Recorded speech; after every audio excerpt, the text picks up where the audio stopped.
Ecclesiastes chapter 3. No one can determine the right time to act. There is an appointed time for everything, and a time for every affair under the heavens. Time to give birth, and a time to die. A time to plant, and a time to uproot the plant. A time to kill, and a time to heal. A time to tear down, and a time to build.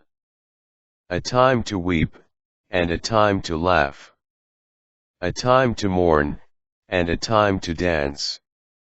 A time to scatter stones, and a time to gather them.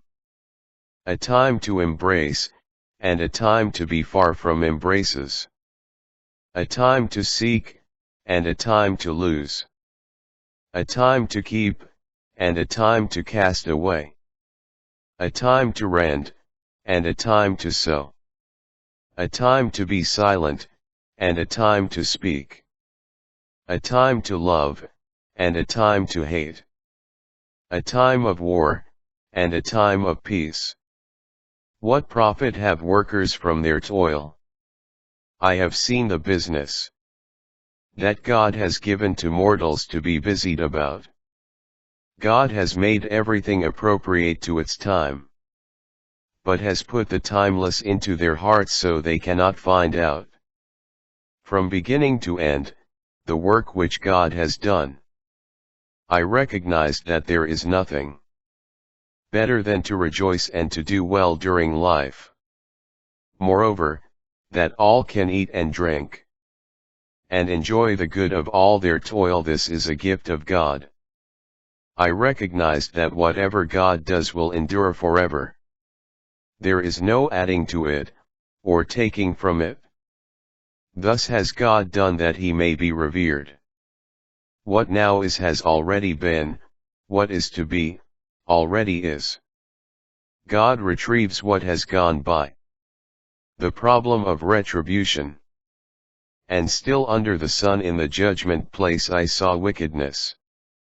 And wickedness also in the seat of justice.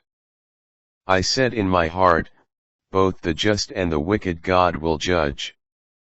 Since a time is set for every affair and for every work.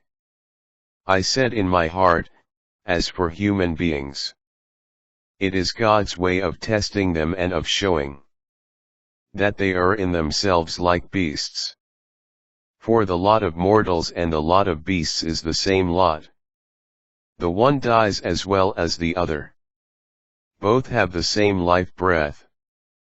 Human beings have no advantage over beasts, but all is vanity. Both go to the same place, both were made from the dust. And to the dust they both return. Who knows if the life breath of mortals goes upward, and the life breath of beasts goes earthward? And I saw that there is nothing better for mortals than to rejoice in their work, for this is their lot. Who will let them see what is to come after them?